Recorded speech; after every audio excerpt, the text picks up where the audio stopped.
Good morning, and welcome to week 5. Week 5 out of a plan 6 on life after death. I'll ask people to please silence their phones. I'd like to avoid using the microphone if I can.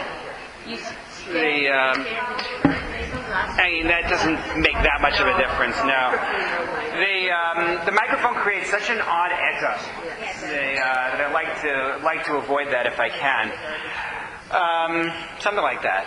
Probably a nicer image, though, for it. Couple of things. First of all, as I announced last week, I gave out flyers then, but we ran out of flyers. I'm printing more. But we have the big program coming up on December 25th. The Tanakh in a Day, or specifically Failure in Tanakh Book of Failure. It is a free program, runs from 9 o'clock until 4:30 in half-hour increments. So you do not need to come for the entire day, although you are welcome to do so. There is a free dairy lunch. Does require signing up online. I expect, send out the details in the email follow-up from the session later today. So you should see it there. It's going to be a lot of fun. It's in my home Beit Midrash, where I spend time when I'm not, here, at Yeshivat Or Chaim, the corner of Almore and Faywood.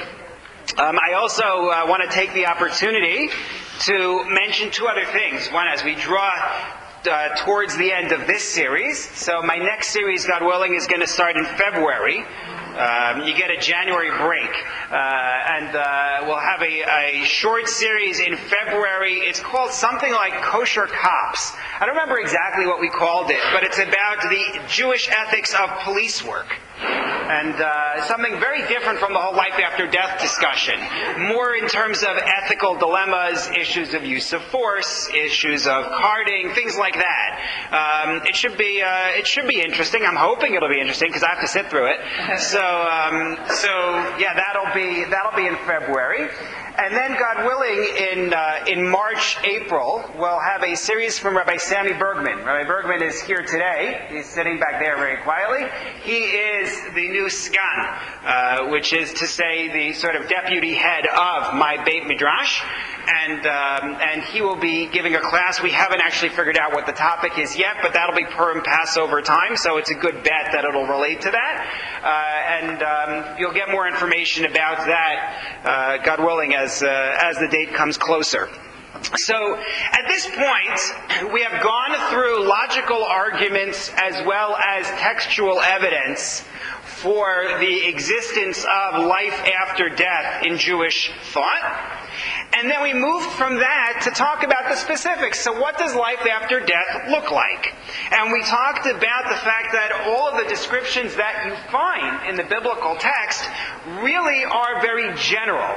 They don't give us a lot of detail at all of what's coming, just that the soul does survive death. And the rabbis have descriptions of judgment.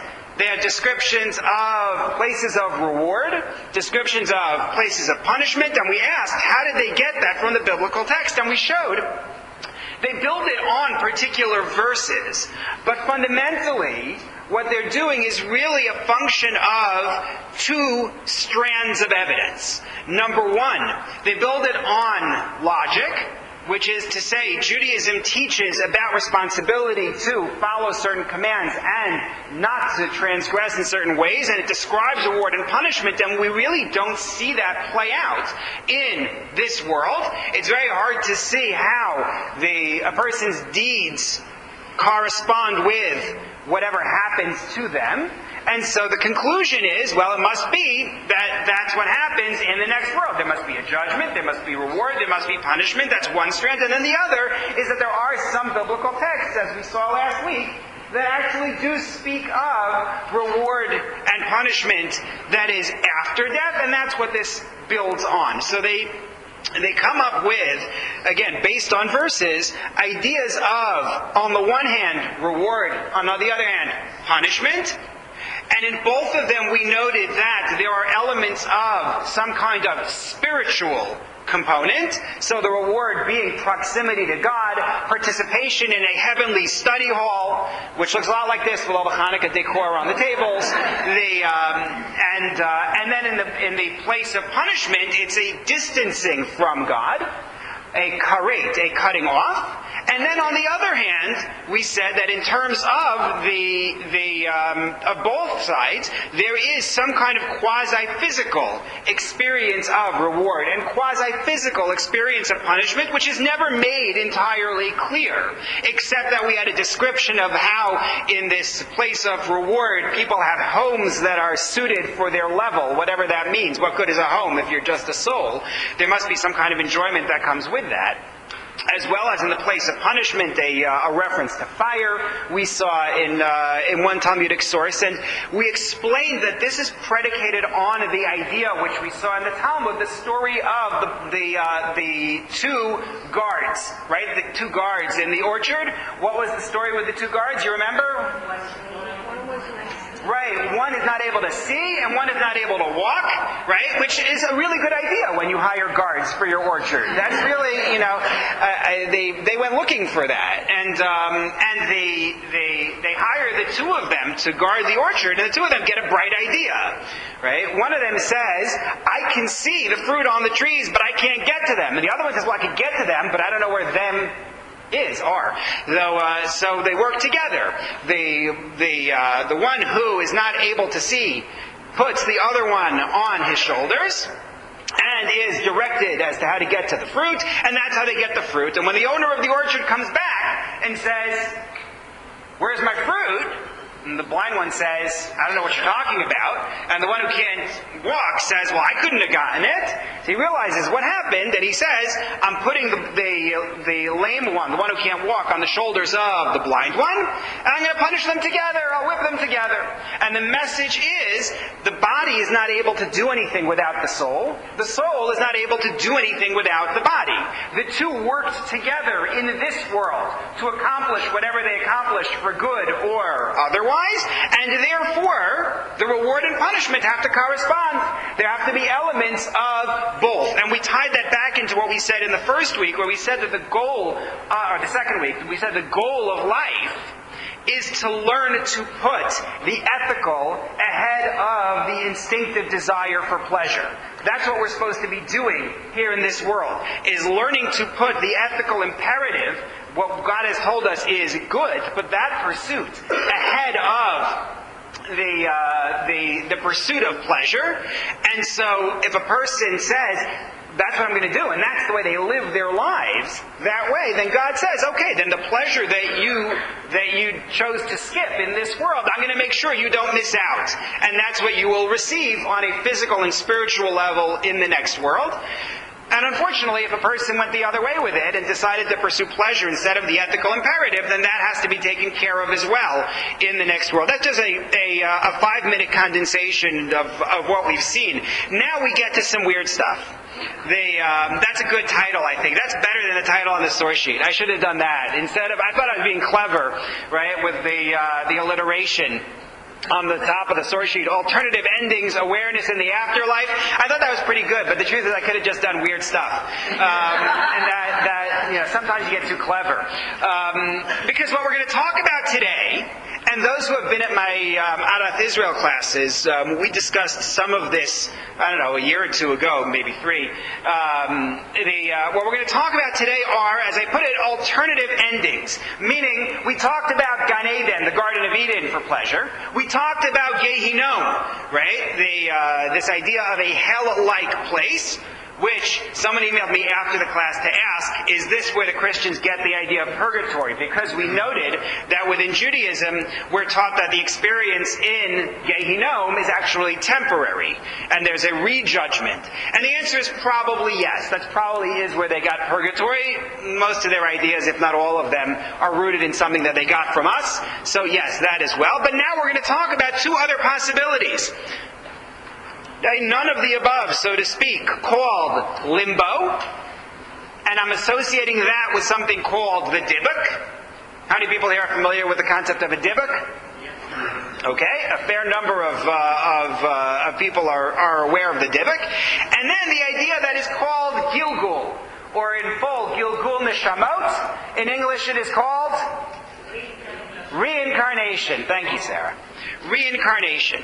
So, like I said, weird stuff. We're going to talk about those two elements, and if we get through that, we will also talk about one of the classic questions, which is, do people who have passed away know what's going on in this world? So Marilyn says yes, which is great, because now I can spend more time on the other two elements. I like it. No, I think a clear, definitive answer is the way to go. Totally in Judaism. So if you take a look at the first source, going back to the Dybbuk and the idea of specifically possession, this comes from Josephus Flavius. Josephus Flavius is a very, very interesting historical figure. He was Jewish. He was the head of a garrison of soldiers fighting the Romans, and he gave up his garrison to the Romans. But there's a particular story about how he gave up the garrison, which I learned when I was in computer science, of all things. You see, there's something called the Josephus algorithm. Is that familiar at all? No. Great, I can make it up. No, the Josephus algorithm is this. The idea is that Josephus has his soldiers in their fortress, and the Romans are closing in, and they know it's only a matter of time, and they start thinking like Masada. Right? They're just going to execute themselves. But the question is, who is going to shoot whom, so to speak?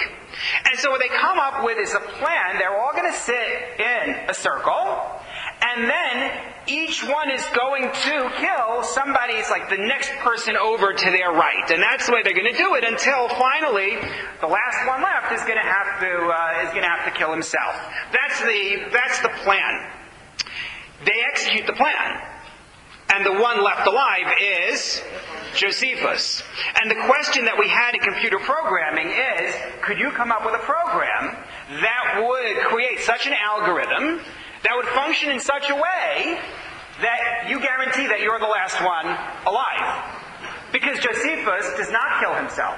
He turns himself over to the Romans instead. And so the suspicion has been that he actually plotted this in order to survive. Be that as it may, that's the Josephus algorithm. You can use that somewhere in conversation, I'm sure.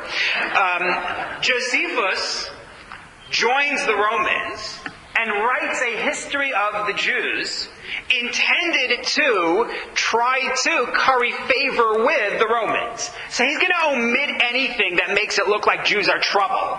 Right? He doesn't want the Romans to feel like they have to now get rid of Josephus as well as the rest of the Jews. But he gives an account of our history and some Jewish practices as well. And here you find in his work, Antiquities of the Jews, he's talking about King Solomon.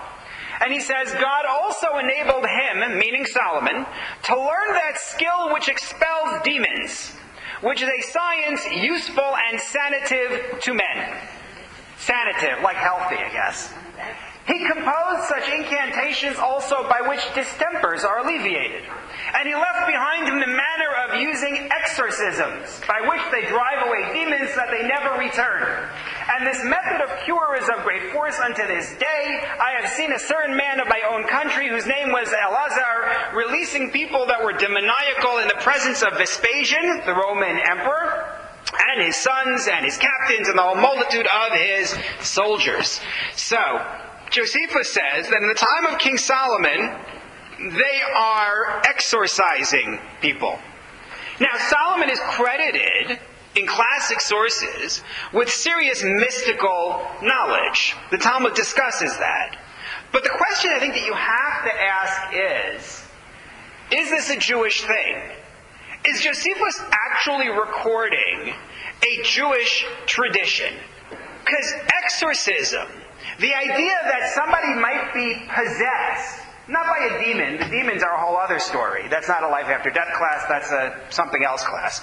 But the idea that is also included within this, that a soul of somebody who lived and passed away might actually inhabit somebody else's body, doesn't fit into the Garden of Eden and Gehenna models that we've talked about. So I'll ask you, is the idea that somebody who passed away might come back and inhabit the body of somebody else. Is that Jewish? I've got no's over here. Moshe? Moshe says yes. Why yes? Just to be contrary. But look, as long as you're upfront about it. Diane? There's something that he comes back into somebody else. Not that I'm familiar with. He's in every hotel room. Right, beginning of Bible. He comes back and later on as a soul. Christ is the only one. No, not in Tanakh. No, Gidon does not return. Okay, hang on. I see a few hands. I'm going to take, all right, Muhammad, Barbara, and then Moshe. Yeah. I think that I asked this the first time, that if all when everybody is asleep, and the neshama lays him, Yes. they can get kablonjet when they come back and go into another one. Right. And that's why we say in the morning, שהחזרת מודע לפניך, שהחזרת נשמתי. Right. So we're going to come back to this. Ruchama suggests that maybe it's not about a soul coming back into another body after death, but maybe it's actually a soul that left the body when the body was sleeping, and then entered somebody else that got pablungeon. So this only happens to Ashkenazi, I think Ashkenazi souls. But they got pablungeon and it ended up in the wrong person. So we're going to actually come back to that idea. Hold your thought on that one. Barbara. Well, I'm thinking about the diggle, and if I have my own neshama, and then this other soul comes in, is that another one taking over from mine? That's what it sounds like, no? Yeah, that's what it sounds like something else is now in the driver's seat, so to speak. So pushing mine out of the way. Yeah, I mean, since they're both non-physical, it's not so much an issue of space. But yeah, taking charge and telling the other soul, sorry, occupied. That's what it sounds like. Yes, Moshe. I actually wasn't trying to comfort her. I believe that we never say Kol Yisrael Arabim Jealous. Yes. That's like a very small model. I think beyond the world we want, like Kol Yisrael Arabim Jealous. There's a higher degree of tenuous connection. And first one way is So Moshe floats the idea. We have a principle within Judaism that all of us are mixed together with each other. We have a joint and mutual responsibility for each other. There is a connection, and he suggests on a spiritual level that could be so. I still don't think that leads you to possession, because you can be close to somebody but not steal their house. for some it's closer, and for most it's Right. less close, but So what I'd like to do is suggest the following. The Dibbuk, I believe, is not naturally, inherently a Jewish idea. It's something that was found in cultures around us. However, it is similar enough to certain ideas that are found in Judaism that it finds a home in Judaism as well because of that similarity. And specifically, I want to talk about the idea which we've referenced a couple of times of limbo. Go back to that classic line which I quoted at the end of our first week, the beginning of our second week, from Abigail, the blessing and curse that she issued to King David. She says that his soul should be bound up in the bond of life, connected to lives, which we talked about last week, as part of that spiritual connection in the Garden of Eden. But she also had the curse. She said that the souls of his enemies should be cast in some kind of catapult or slingshot or something along those lines. What that suggests is the idea of limbo. The idea of a soul that doesn't have a place to rest. That can be expressed in one of two ways. Either reincarnation, it has to come back to this world, or limbo. Take a look at the second source on the sheet, where you find a defense of the idea of reincarnation, which we're going to come back to, but I'm presenting this here first because it is linked to that biblical verse from Abigail. Rabbi David Ibn Abi Zimra was a major authority in Jewish law, as you see here in the 16th century, in Spain and then in Israel. And he's asked the following question. The following midrash is hard for us to understand. This is a midrash we've already quoted. The souls of the righteous and the souls of the wicked alike return, descend, and are buffeted about in the world. As it is written, may the souls of your enemies be slung in the bowl of the sling, in the catapult. So the midrash says, as I underlined, not only do the wicked come back to go through this catapult, but the righteous as well. So he says, that's the opposite of our tradition. We're taught that the righteous have a place to rest. Further, the proof brought applies to the wicked one's soul. The verse that they're quoting from Abigail is a curse that she gives to the enemies of King David. It's not for the good guy. Why should the righteous one's soul be buffeted about? What is his source? That's the question that's put to Rabbi David Ibn Abi Zimra. He was probably thinking at this point, couldn't they just have stuck the dairy spoon in the meat pot and asked me that question instead? Right? This is not one of those I was trained in rabbinical school to answer. But no, he's very brave. He says, indeed, we find that Rabbi Eliezer said the opposite in the Talmud, the opposite of what was quoted in the question.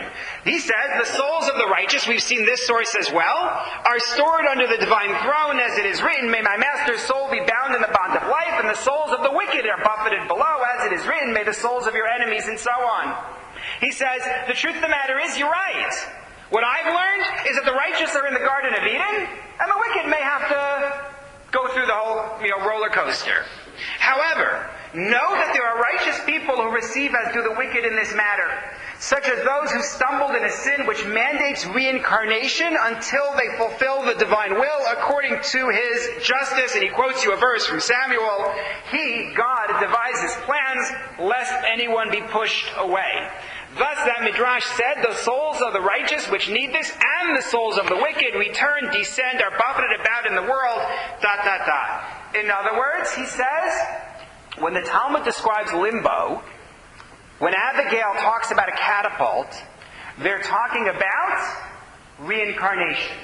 The idea that some souls go to the Garden of Eden, some souls go to Gehenna. You notice I switched sides now. Garden of Eden was this way, Gehenna was that way. Equal opportunity, right? And then you have reincarnation. That's what he conceives of as limbo. And what's the goal of reincarnation according to this? What are you trying to accomplish? He says it. To get to Garden of Eden. But what has to happen? Learning. You have to be good. You have to correct the wrong. There was something that was done wrong that has to be corrected. I'm going to come back to that. We're not yet ready for reincarnation, so to speak. But that's one version of what this limbo thing is. Here's the other version. Rabbi Yehuda in source number 3. He is better known, as I put in the parentheses, as the Maharal. Anyone know what the Maharal of Prague is most famous for not doing? Sorry? The golem, right. The contention is that he created a golem. It's there in the Alnoy Shul up in the attic. Don't disturb, right? To defend the Jewish community there. I find the evidence for the golem to be questionable. Leave it at that. Nonetheless, it's a very good thing to have on your resume, that people think you created that. With the construction noise, do you think I need to go with the mic? Is that... No? You sure? Okay. All right, if it becomes a problem, please say so. I'd rather that people be able to hear. So, the Maharal is a very serious mystic. Aside from being an expert in the laws of the Torah, aside from being an expert in Talmud, he is a serious mystic. And he describes a limbo type of experience. He says, the wicked person goes to extremes in his deeds. The opposite of a righteous person who does not stray from the straight path and the middle point. He believes that extremes are negative. Right? It's a Maimonidean idea. It's before Maimonides. Go back to Aristotle, golden mean. You're supposed to try to have a moderate path, and then you have people who go to extremes.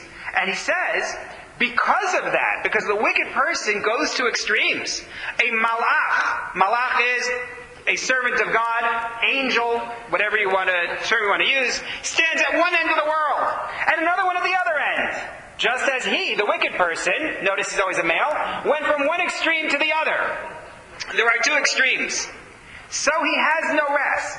For as you will know and understand with deep wisdom, the extreme has no rest.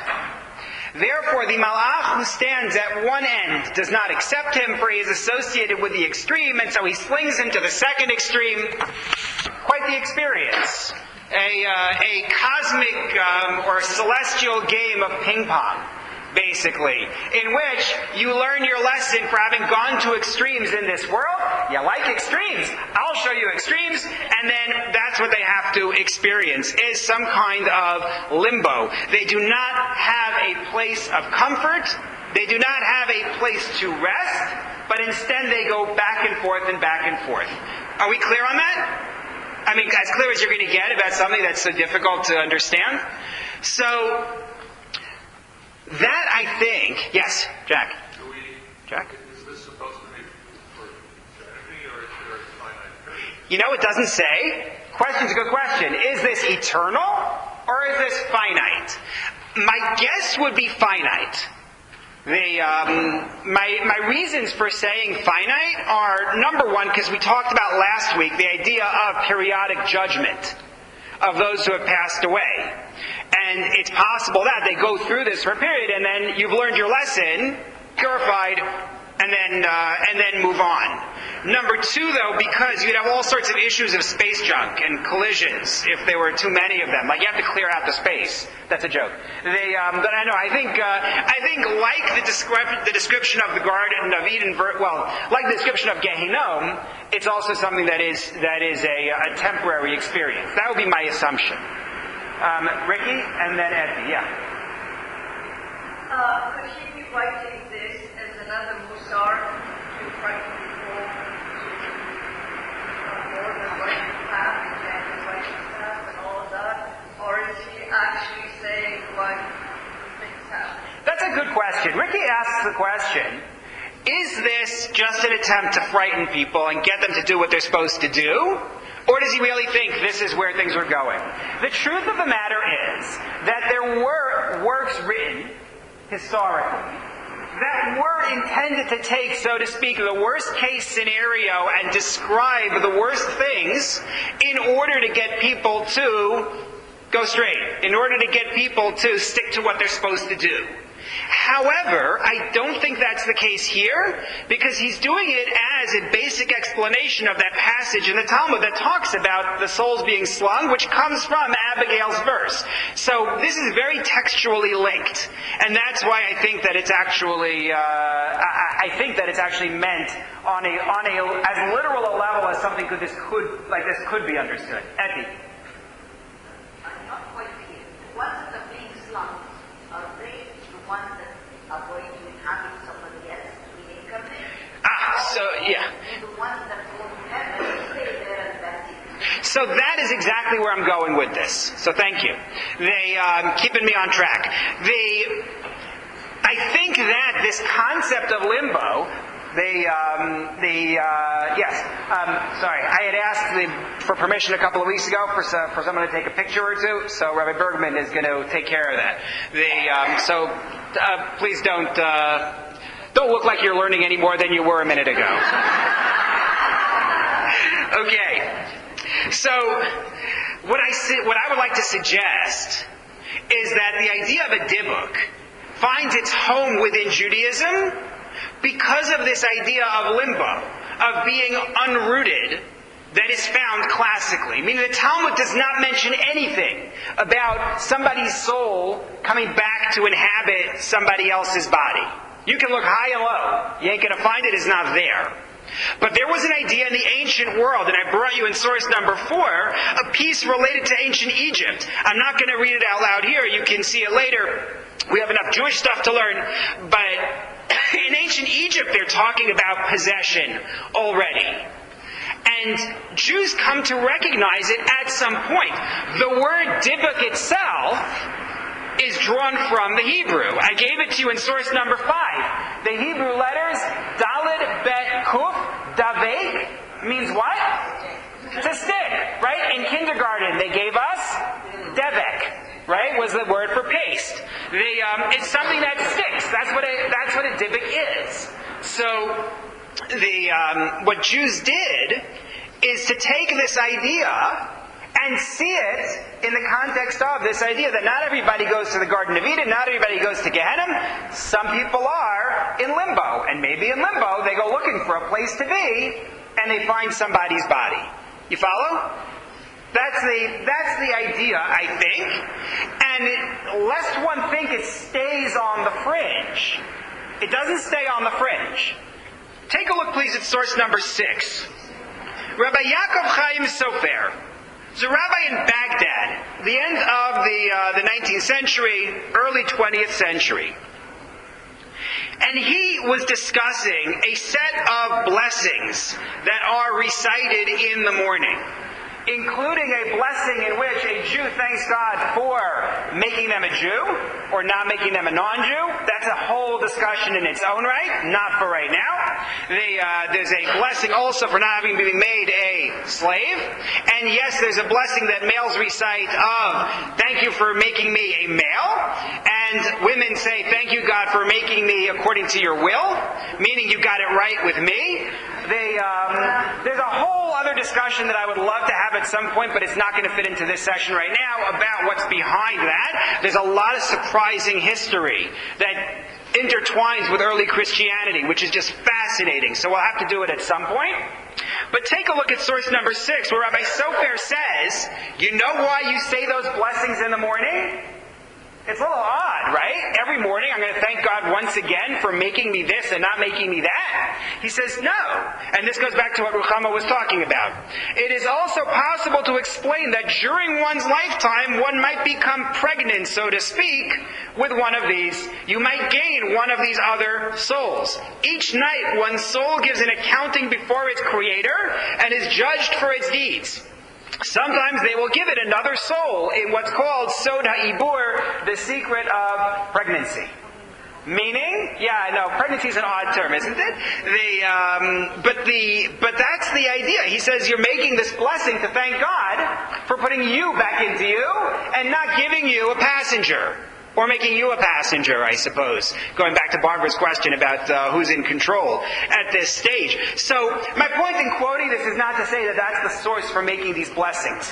We have plenty of other explanations for these blessings. However, this is fundamentally a work of Jewish law.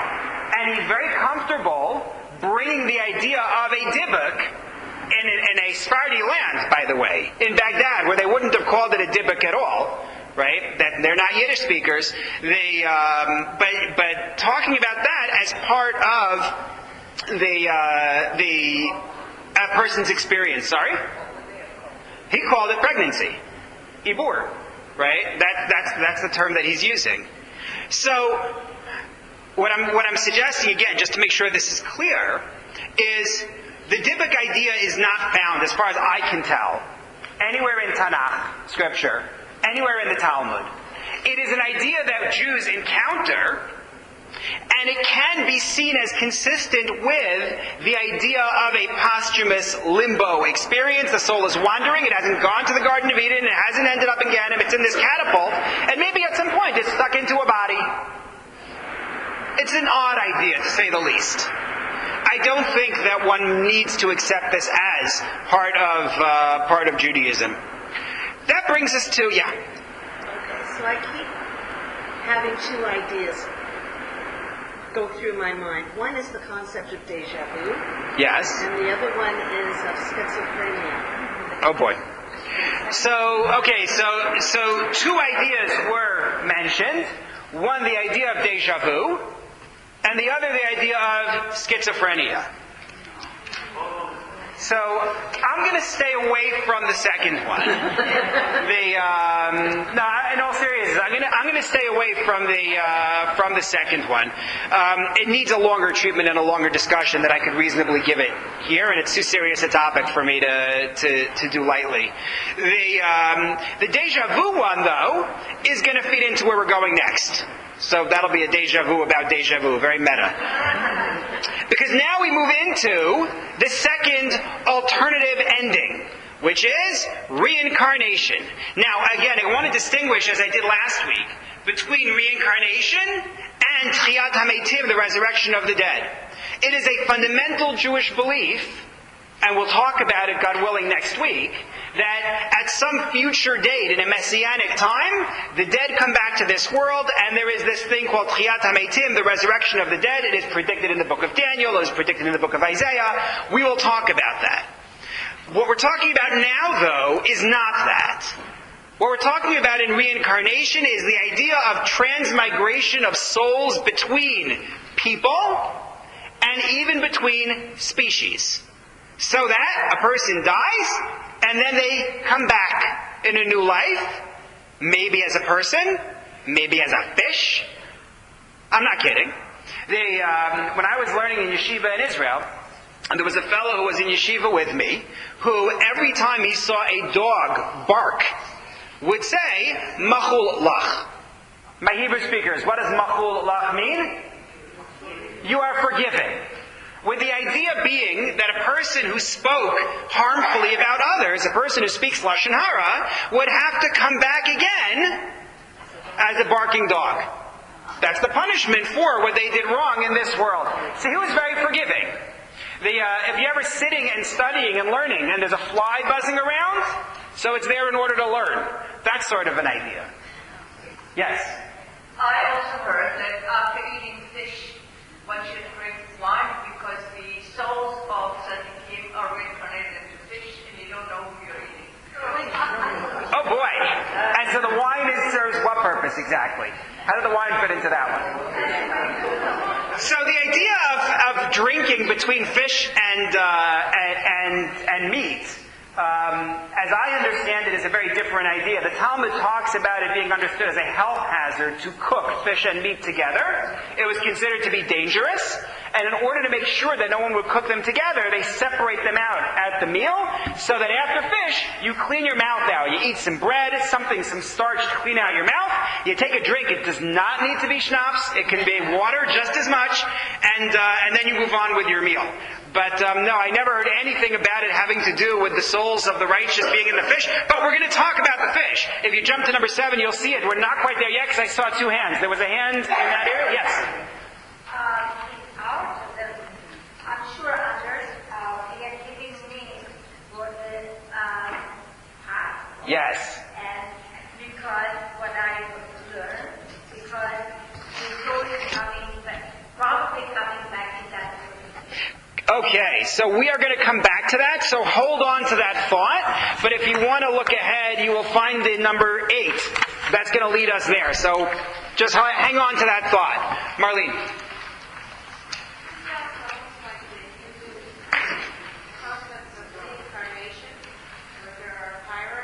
Yeah, it does, doesn't it? As you progress, you come back as a thought, and then you come back as... Right. Marlene points out that this sounds sort of like the Hindu idea of coming back in a hierarchy. Very much so. It absolutely does. And some are going to argue that they should have kept it. And that it's not ours at all. Let's go into some sources on this. This was a story, source number 7, from 2003. I remember this story so vividly when it happened. This was wild. The talking fish story.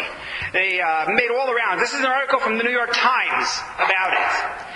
And so it came to pass that a talking carp, shouting in Hebrew, shattered the calm of the New Square fish market and created what many here are calling a miracle. Of course, others are calling it a Purim trick, a loopy tale worthy of Isaac Bashevis Singer, or just a whopping fish story concocted by a couple of Meshuggahs.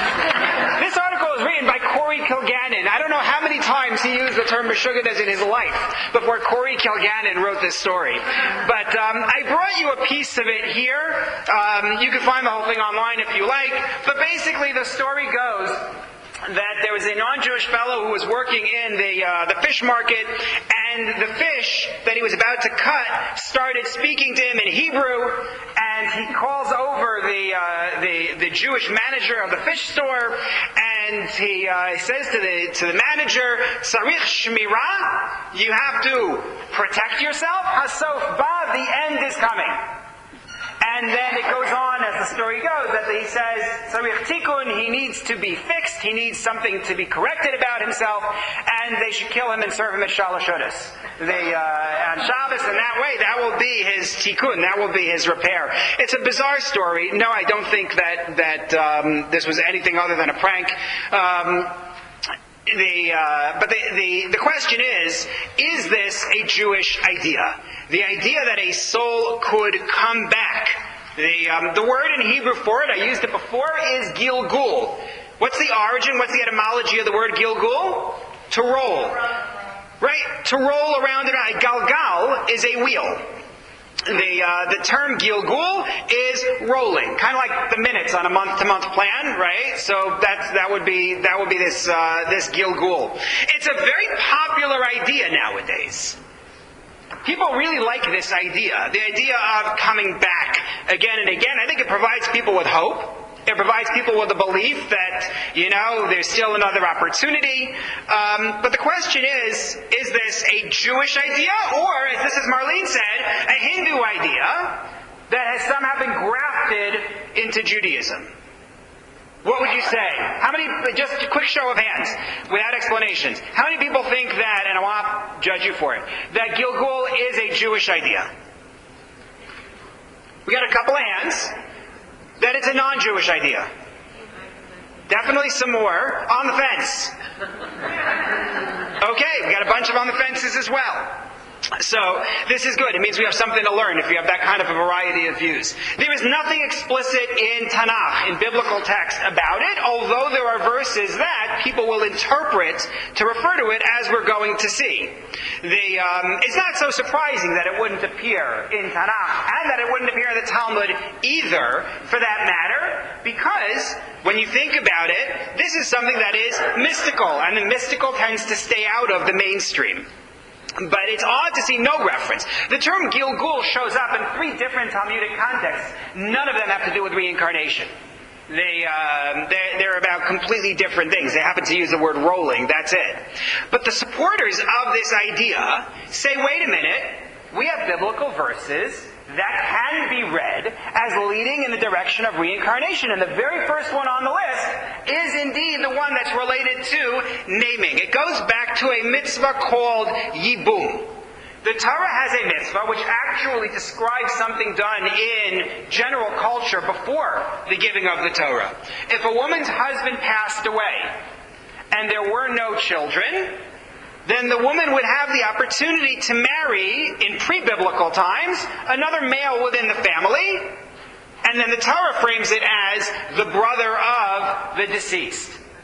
The core idea seems to me to simply be about protection for the woman involved. It will be hard for her to be able to remarry, and she doesn't have any children to take care of her, and this way she will have marriage with somebody within the family. This goes back to the times of polygamy, so they'd be able to have more than one wife, and she would be taken care of within the clan. It's not obligatory.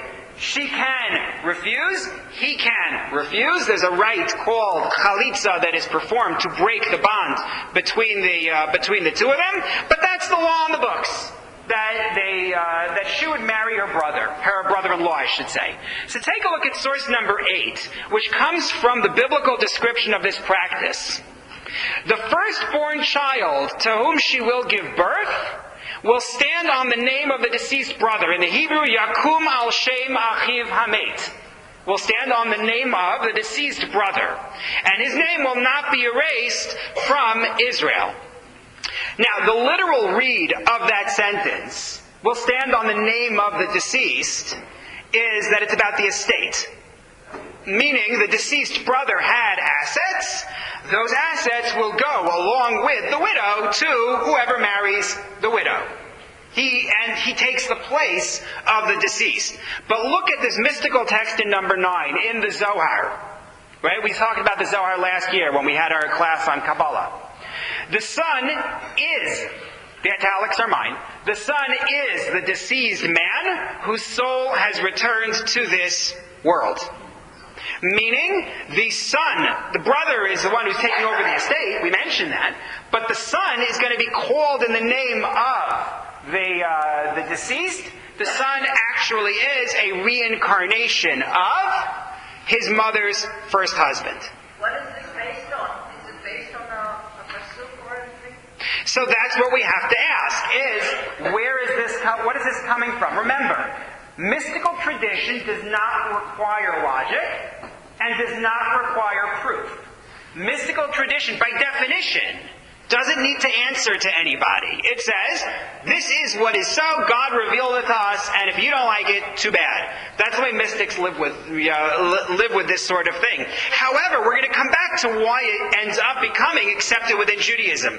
Yes, Pearl. But I was always brought up that if you named someone after someone that had died young, you then immediately gave them a second name to sort of someone who lived long. Right. So I come back to the naming practice. This is a very particular context, but there is indeed an idea that you could name people for those who have passed on, and on a very literal, rational level, it is, I'm conveying a blessing to the child, and a wish that they should replicate the good traits of the person who passed away.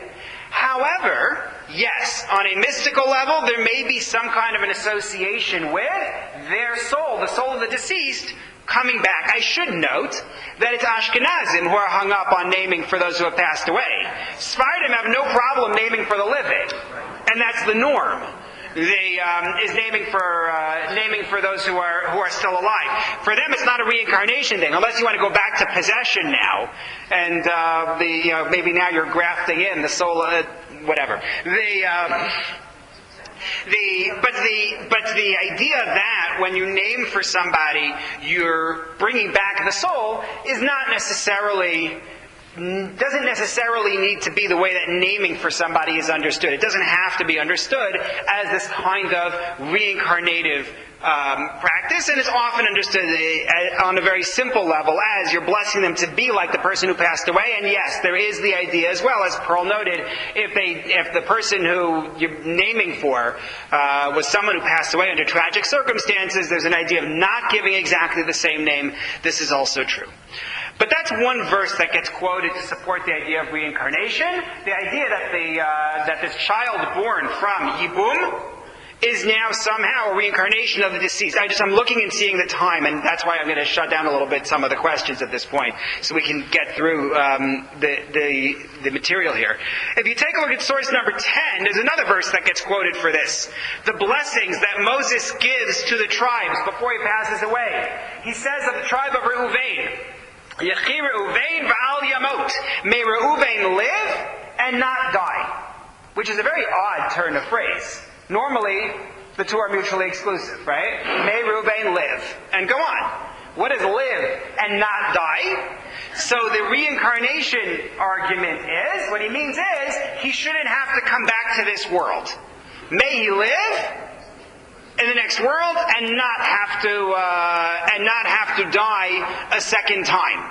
Related to certain events from the life of the biblical Reuven, which we're not going to be able to go into right now, but he's viewing, this view will say, it's not a he, this view will say that reincarnation is a bad thing to experience, and the wish is Reuven should not have to go through this. There's another verse which I brought you from Job. I'm going to skip it just in the interests of time here. But you can see it in source number 11. This clearly doesn't have very strong biblical sources. But remember, when we talked about the Garden of Eden, and when we talked about Gan Eden, right, we also didn't have very strong sources. Right? We had verses that you could read to support it. The difference between that and this is, number one, in those cases, the argument that it was about the Garden of Eden or about Gehenna was Talmudic. It's an argument from a couple of thousand years ago that this is referring to Garden of Eden. These are authoritative sources within traditional Judaism. The argument that these verses are references to reincarnation have a much later and weaker pedigree. And so that's number one. Number two, I would argue these verses are less clear in terms of the idea that they're actually referring to reincarnation. And number three, reincarnation does not have the same logical pedigree within Judaism that the next world does. The idea of reward and punishment and so on, you don't have the same logical pedigree for it. What would be the argument that there should be reincarnation? If you wanted to say, logically Judaism should believe in reincarnation, what would be the argument to support that? To perpetuate goodness? What does that mean, to perpetuate goodness? If there's someone in particular who's so righteous, one hopes that it would be continued. So I'm going to turn what Marilyn is saying a little bit. Marilyn says you'd hope that somebody who is good, somebody who's righteous, you could perpetuate the righteousness in this world by bringing them back. Maybe it's the opposite. Yeah, Betty? Because if you get a second chance, it's a do-over. Right. It'd be better. Another way to look at it would be a do-over. I'm going to come back to the do-over idea. But one of the classic arguments on behalf of belief in reincarnation is theodicy, which we've already talked about. The idea that we see people who do good things and yet suffer. We see people who do apparently very bad things and yet thrive. So, if there's a do-over coming, maybe they'll get what's coming to them. And not only that, but flip it. Right? If you see somebody who's suffering in this world and doesn't seem to deserve it, maybe it's because of something that they did in a previous life. So you're taking the places of reward and punishment and bringing them into this world, effectively, by bringing them back for another run. Take a look at source number 12. Rabbi Eliezer Papo, in his work Pele Yoetz, made that argument. He says, through belief in reincarnation, one will also know that God's justice is true.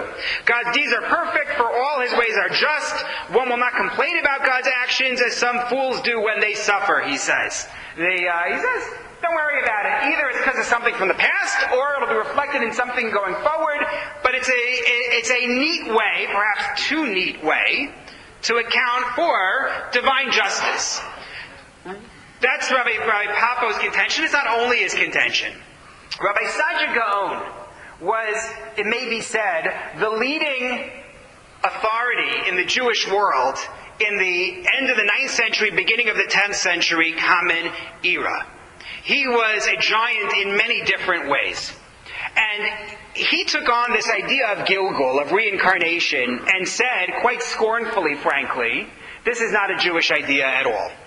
He says, take a look at number 13. He's talking about people who believe in reincarnation, and he says, in their minds, this means that Reuven's spirit enters Shimon, and then Levi, and then Yehuda. Some, perhaps most of them, believe that a human soul may enter an animal, or an animal enter a human.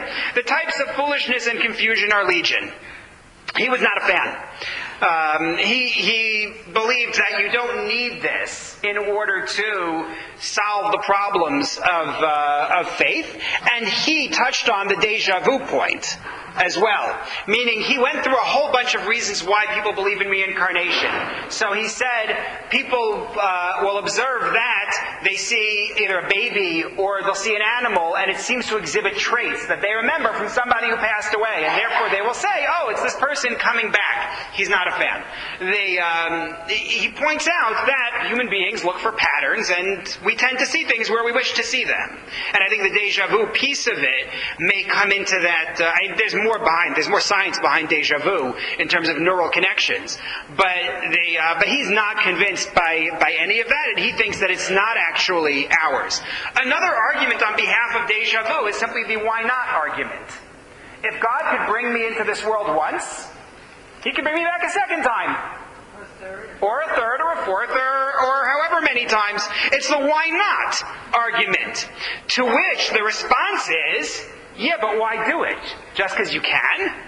Rabbi Yosef Albo, in source number 14, in his Sefer HaIkarim, says, why should the soul, having served in a body, having experienced free will, went through this life, need to return to a body?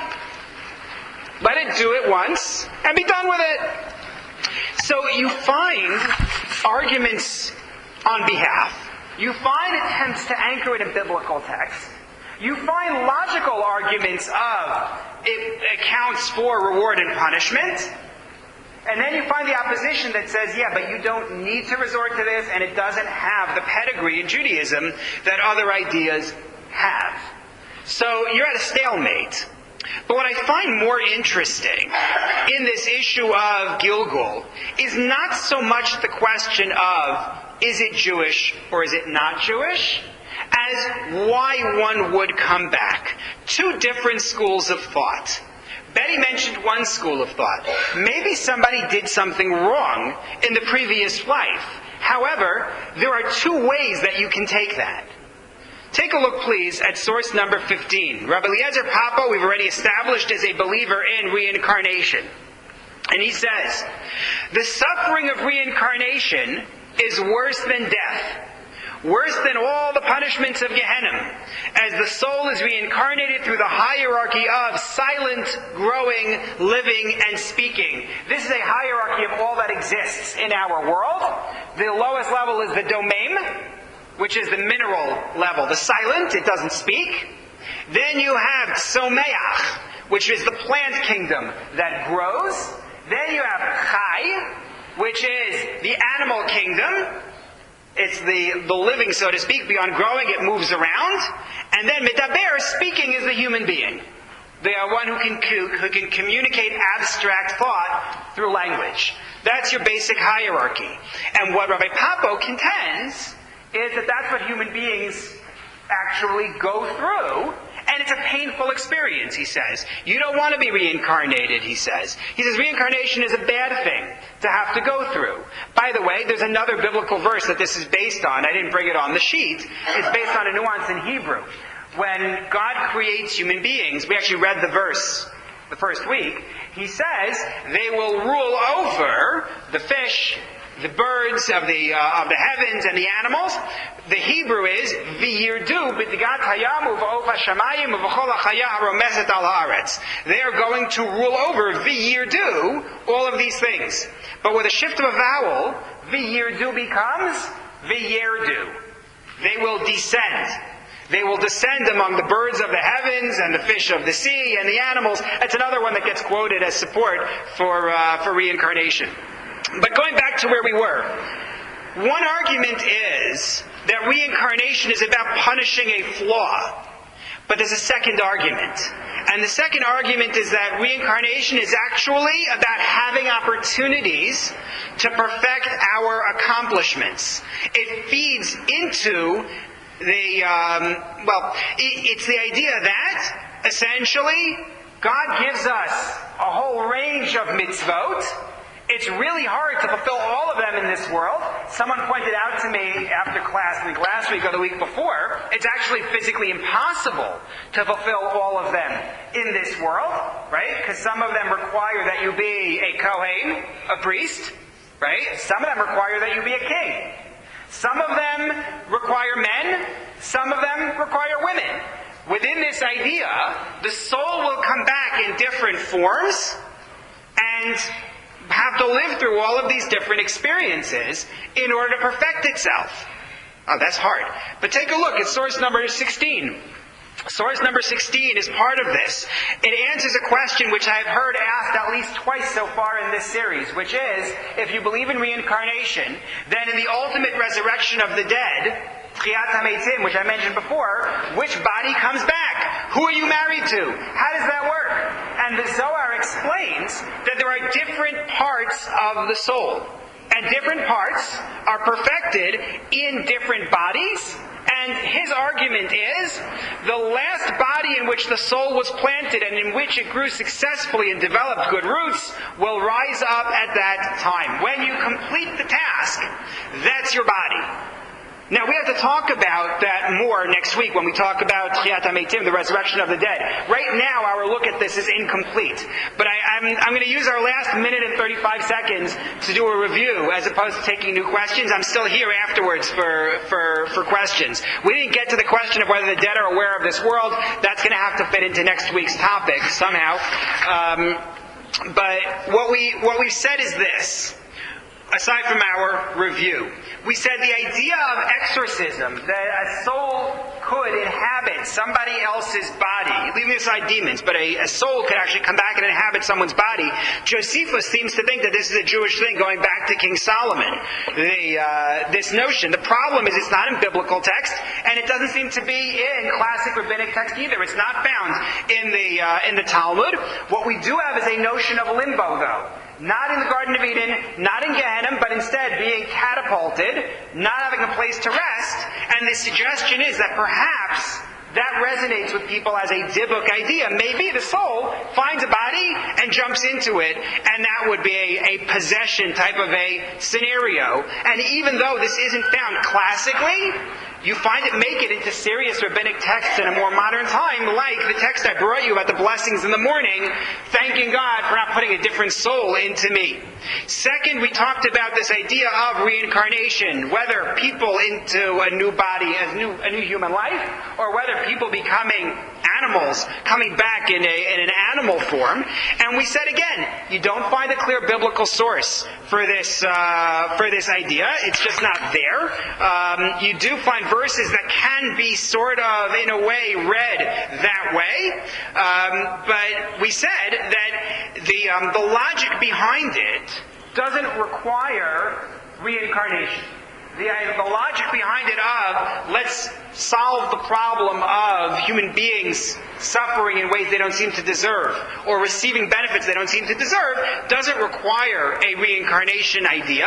That doesn't mean it can't happen, but it means that it's not required by that. And Rabbi Sajid Gaon goes to town in general on the arguments on behalf of reincarnation, and really didn't like it. But again, others disagree. The Zohar very clearly believes that there is such a thing as reincarnation, with the goal of it being either to punish a flaw, like Rabbi Papa wrote in number 15, or alternatively to give us an opportunity to fulfill all of the mitzvot and to perfect ourselves. We're going to have to continue next week and talk about awareness of the soul after a person passes away, and then the issue of Tchiyat HaMetim, the resurrection of the dead. God willing, next week I'm going to stay here and take questions and comments. Thank you very much.